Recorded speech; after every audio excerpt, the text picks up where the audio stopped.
ഇന്ത്യയുടെ വിദേശകാര്യ സഹമന്ത്രിയും മുസ്ലിം ലീഗ് ദേശീയ അധ്യക്ഷനുമായ ഇ അഹമ്മദ് ഒരിക്കൽ കൂടി പാർലമെന്റ് സ്ഥാനാർത്ഥിയായി മത്സരിക്കുകയാണ്.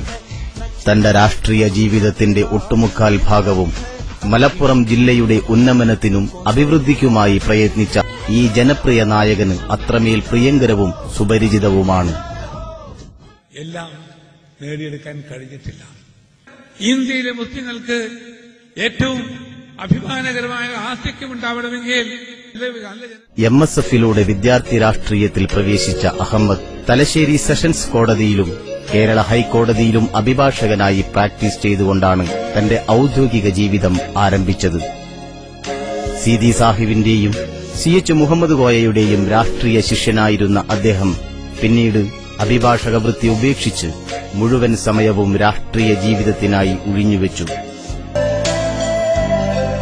മലബാറിലെ ഏറ്റവും വലിയ വ്യവസായ സംരംഭമായ Malabar cements, Edarikode spinning mill തുടങ്ങിയ സ്ഥാപനങ്ങൾക്ക് തുടക്കമിട്ടുകൊണ്ടാണ് വ്യവസായ മന്ത്രി എന്ന നിലയിൽ അഹമ്മദ് ശ്രദ്ധേയനാവുന്നത്. മലപ്പുറം ജില്ലാ രൂപീകരണത്തിനായുള്ള പ്രക്ഷോഭങ്ങളിൽ സജീവമായി പങ്കെടുത്തിരുന്ന അദ്ദേഹം മലപ്പുറത്തിന്റെ വ്യാവസായിക മുരടിപ്പ് മാറ്റിയെടുക്കുന്നതിനുള്ള പ്രവർത്തനങ്ങൾക്കാണ് ഊന്നൽ നൽകിയത്. ഇന്ത്യയിലെ ഏറ്റവും വലിയ മതേതര രാഷ്ട്രീയ പാർട്ടിയായ കോൺഗ്രസുമായി ചേർന്നുകൊണ്ട് മാത്രമേ മുസ്ലിം ന്യൂനപക്ഷ വിഭാഗങ്ങളുടെ സുരക്ഷ ഉറപ്പാക്കാൻ കഴിയൂ എന്ന് ഉറച്ചു വിശ്വസിക്കുന്ന അഹമ്മദ് 1991 മുതൽക്കാണ് ദേശീയ രാഷ്ട്രീയത്തിൽ ശ്രദ്ധേയനാവുന്നത്.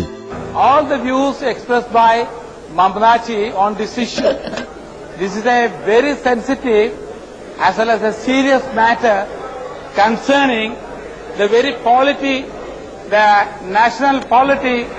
പാർലമെന്റിലേക്ക് തെരഞ്ഞെടുക്കപ്പെട്ടതോടെ കേരളം കണ്ട മികച്ച പാർലമെന്റേറിയന്മാരുടെ പട്ടികയിൽ അഹമ്മദ് മുൻനിരയിൽ തന്നെ സ്ഥാനം പിടിച്ചു.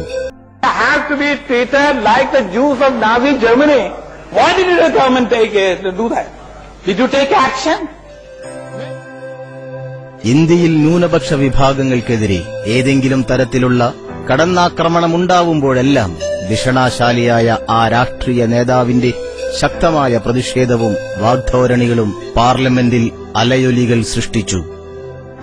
ഇന്ത്യൻ മതേതരത്വത്തിന്റെ അടിസ്ഥാന ശിലകൾക്ക് പോറലേൽപ്പിക്കുന്നവർ ഏതു മതവിഭാഗങ്ങളിൽപ്പെട്ടവരായാലും നിശ്ചയദാർഢ്യത്തോടെ നേരിടണമെന്നും അദ്ദേഹം താക്കീതു ചെയ്തു. It is only because the strident anti-Muslim migrant stand as the key word of this Shiva Sena has created the problem.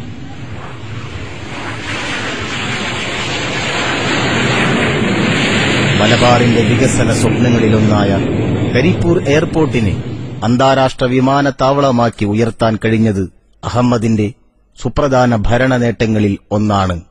മലപ്പുറത്തിന്റെ ഹൃദയസ്ഥാനത്ത് അന്താരാഷ്ട്ര പദവിയുള്ള സുസജ്ജമായ വിമാനത്താവളം പൂർത്തിയായതോടെയാണ് മലപ്പുറം വികസനത്തിന്റെ വിശാലമായ ദൂരവിതാനങ്ങളിലേക്ക് സ്വന്തം ചിറകുവിരിക്കാൻ തുടങ്ങിയത്. 140 കോടി രൂപയുടെ വികസന പ്രവർത്തനങ്ങളാണ് ഈ ഘട്ടത്തിൽ ഇവിടെ പൂർത്തിയാക്കിയത്.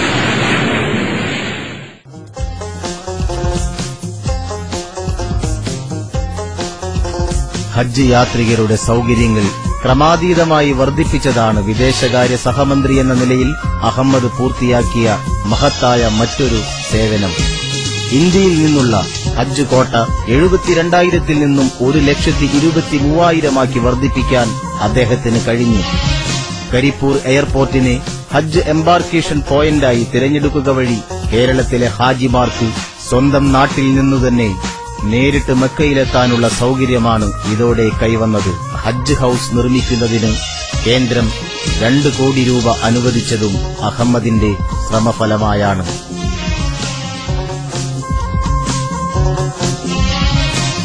വിദേശ രാജ്യങ്ങളിലെ തൊഴിലവസരങ്ങളിൽ പ്രതീക്ഷയർപ്പിച്ചു കഴിഞ്ഞിരുന്ന മലപ്പുറത്തുകാർക്ക് സ്വന്തം നാട്ടിൽ എല്ലാ സംവിധാനങ്ങളോടും കൂടിയ പാസ്പോർട്ട് ഓഫീസ് ചിരകാല സ്വപ്നമായിരുന്നു.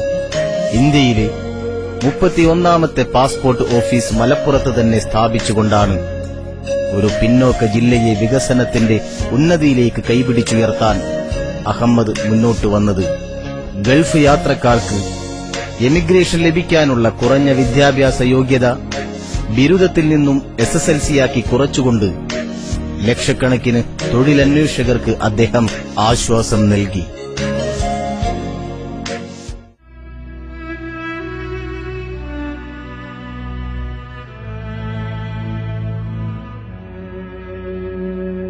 ഗൾഫിൽ നിന്നും മരണപ്പെടുന്ന ഇന്ത്യക്കാരുടെ മൃതദേഹങ്ങൾ കാലതാമസം കൂടാതെ നാട്ടിലെത്തിക്കാനുള്ള സ്ഥിരം സംവിധാനം ഏർപ്പെടുത്തിയതോടെ വാഗ്ദാനങ്ങൾ അക്കമിട്ടു നടപ്പാക്കുന്ന ജനപ്രിയ നായകനെന്ന വിശേഷണം അക്ഷരാർത്ഥത്തിൽ തന്നെ അന്വർത്ഥമാവുകയായിരുന്നു.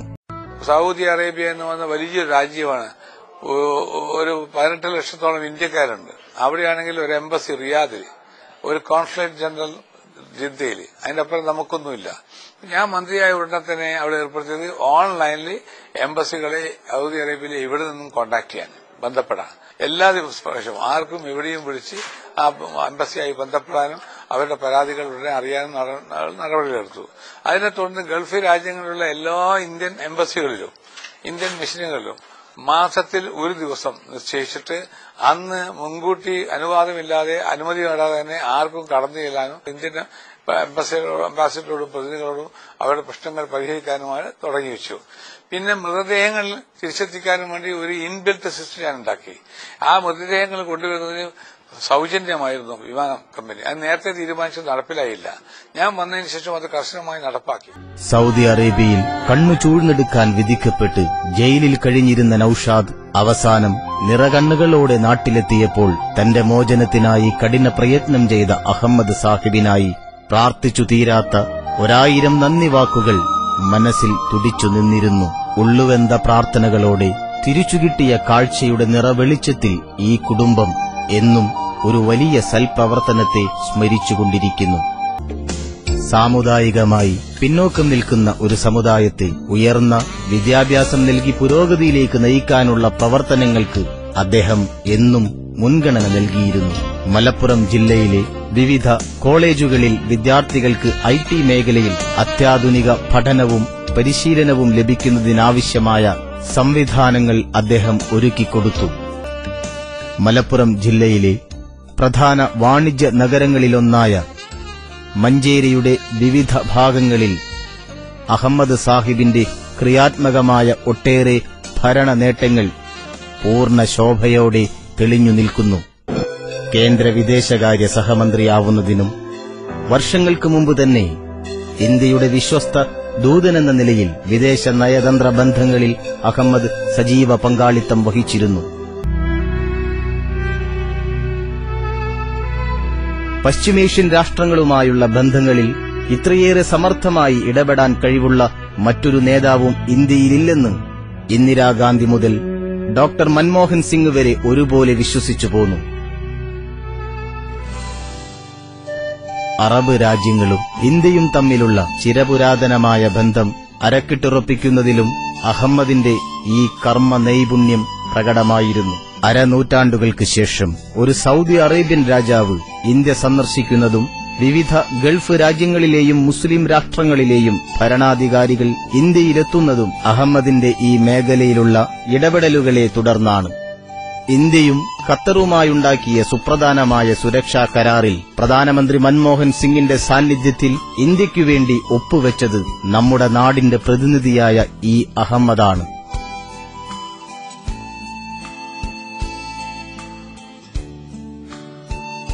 അന്തരിച്ച ഫലസ്തീൻ വിമോചന മുന്നണി നേതാവ് യാസർ അറഫാത്തുമായി അഹമ്മദിനുണ്ടായിരുന്ന സഹോദരതുല്യമായ ബന്ധം ഓരോ ഫലസ്തീനിയുടെയും മനസ്സിൽ ഇന്നും ഒളിമങ്ങാത്ത ഓർമ്മയാണ്. ഇന്ത്യയുടെ 200 കോടിയോളം വരുന്ന ധനസഹായവും പ്രത്യേകം തയ്യാറാക്കിയ വാഹനങ്ങളും മരുന്നുകളുമായാണ് അഹമ്മദ് ഫലസ്തീനിലെത്തിയത്.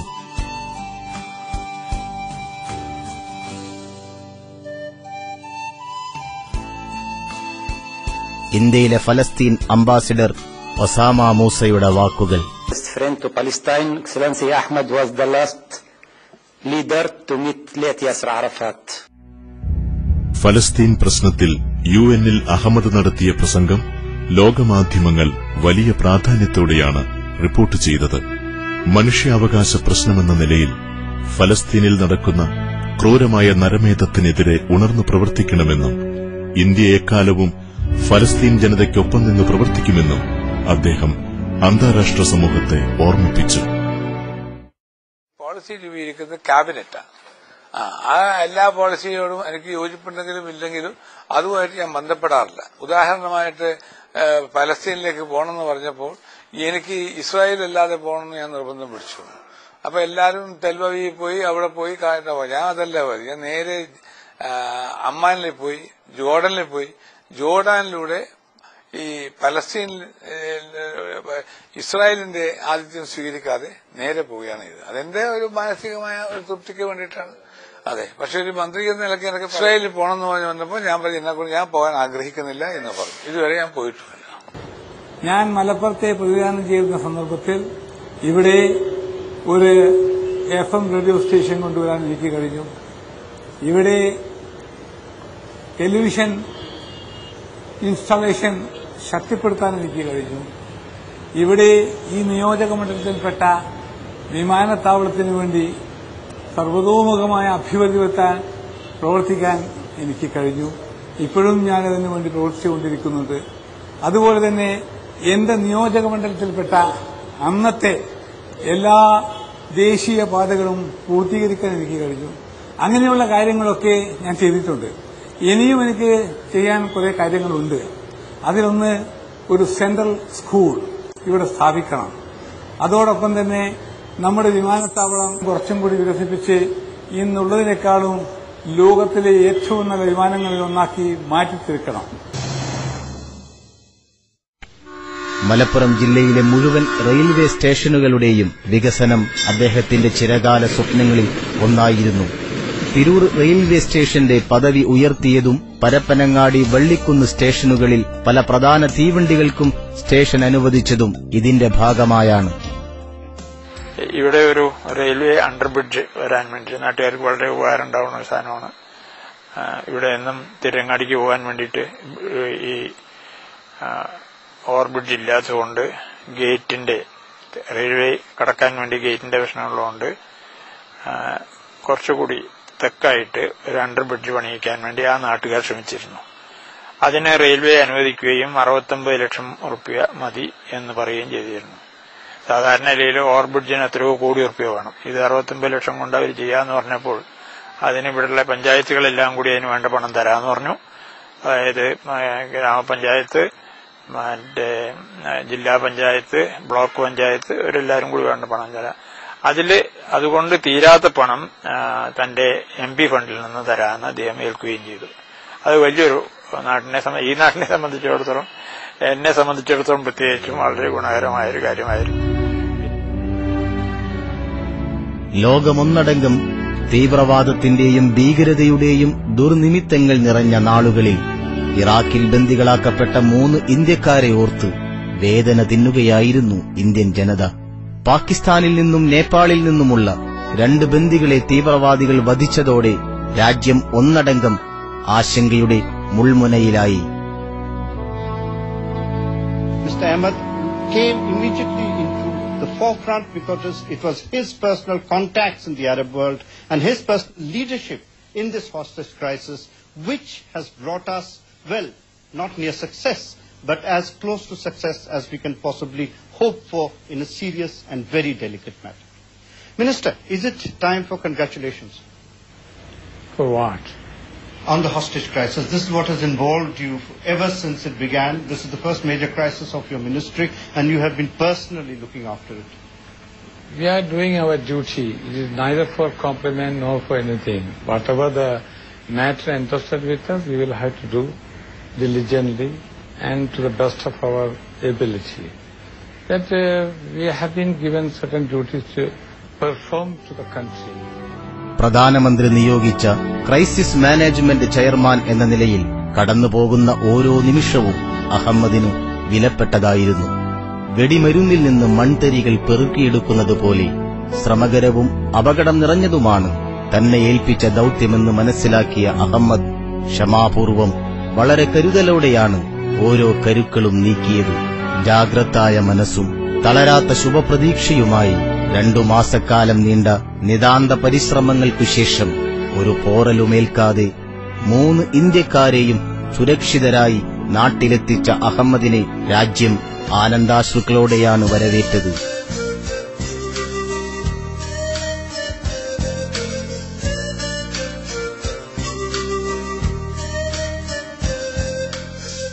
ഇന്ത്യയെ പ്രതിനിധീകരിച്ച് 12 തവണ UN ജനറൽ അസംബ്ലിയിൽ പങ്കെടുക്കാൻ അവസരം ലഭിച്ച ഇന്ത്യക്കാരൻ എന്ന ബഹുമതിയും ഈ അഹമ്മദിന് സ്വന്തമാണ്.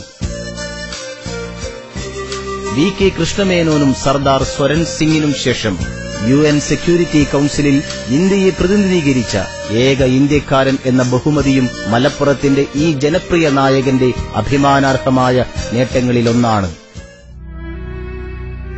2008 മുംബൈ നഗരത്തിൽ നടന്ന ഭീകരാക്രമണത്തെ സംബന്ധിച്ച് UN സെക്യൂരിറ്റി കൌൺസിലിൽ അഹമ്മദ് നടത്തിയ പ്രസംഗം ഏറെ പ്രശംസിക്കപ്പെട്ടു. The terror attack in Mumbai from November 26 to 29 marked a qualitatively new and dangerous escalation of the terrorism that India has faced. ഭീകരവാദത്തിനും തീവ്രവാദത്തിനുമെതിരെ ഇന്ത്യ ശക്തമായ നിലപാടുകൾ കൈക്കൊള്ളുമെന്നും ഏതെങ്കിലും തരത്തിലുള്ള പരിഗണനകൾ ഇന്ത്യയുടെ ഇത്തരം ശ്രമങ്ങളെ സ്വാധീനിക്കില്ലെന്നും അദ്ദേഹം നിശ്ചയദാർഢ്യത്തോടെ പ്രഖ്യാപിച്ചു. The Mumbai attack also made it clear that terrorism is a direct to international peace and security. വർഗീയതയുടെ വിഷപ്പത്തികൾ ഉറഞ്ഞാടിയ ഉത്തരേന്ത്യൻ ഗ്രാമങ്ങളിൽ ജീവഭയം വന്ന് ഓടിയെത്തിയ ഈ അഹമ്മദിനെ അന്നാട്ടുകാർക്ക് എങ്ങനെയാണ് മറക്കാനാവുക?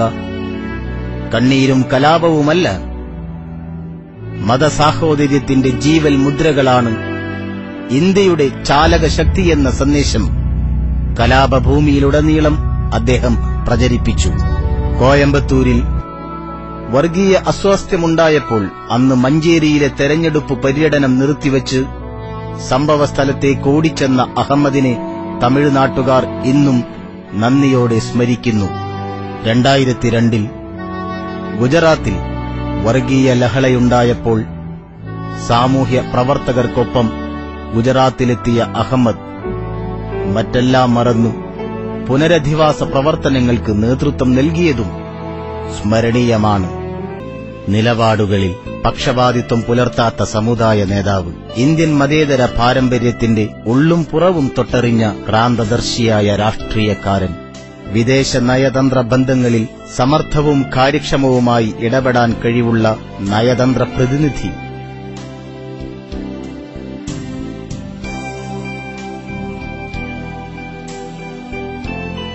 എല്ലാറ്റിലുമുപരി സ്വന്തം നാടിന്റെയും സമൂഹത്തിന്റെയും വികസന പ്രവർത്തനങ്ങൾക്കായി ഓടി നടന്നു കഠിനാധ്വാനം ചെയ്യുന്ന ജനകീയ നായകൻ.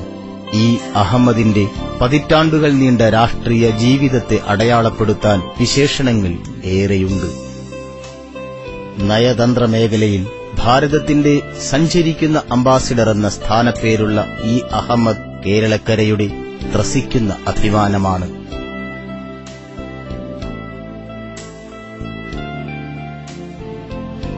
പാണക്കാട് സയ്യിദ് മുഹമ്മദ് അലി ശിഹാബ് തങ്ങളുടെയും കോൺഗ്രസ് അധ്യക്ഷ സോണിയാഗാന്ധിയുടെയും അടിയുറച്ച വിശ്വാസവും പിന്തുണയുമായി അഹമ്മദ് ജനമനസ്സുകളിലേക്കിറങ്ങുമ്പോൾ മലപ്പുറത്തെ മണ്ണും മനസ്സും തന്നോടൊപ്പം നിൽക്കുമെന്ന ആത്മവിശ്വാസമാണ് ഈ ജനപ്രിയ നായകനെ മുന്നോട്ട് നയിക്കുന്നത്. തീവ്രവാദവും അക്രമങ്ങളുമില്ലാത്ത മതേതര മൂല്യങ്ങളിൽ അടിപതറാതെ ഉറച്ചു നിൽക്കുന്ന ഒരു ഇന്ത്യയാണ് അദ്ദേഹത്തിന്റെ സ്വപ്നം. മലപ്പുറത്തിന്റെ സമഗ്രമായ വളർച്ചയും ഉന്നതിയുമാണ് ആ മനസ്സിലെ ഇരയടങ്ങാത്ത പ്രാർത്ഥനകൾ. അതിനായി ഒത്തൊരുമയോടെ ഒറ്റക്കെട്ടായി നമുക്ക് അദ്ദേഹത്തിനു പിന്നിൽ ഉറച്ചു നിൽക്കാം. आजा जिंदे शाम आने के पहले आजा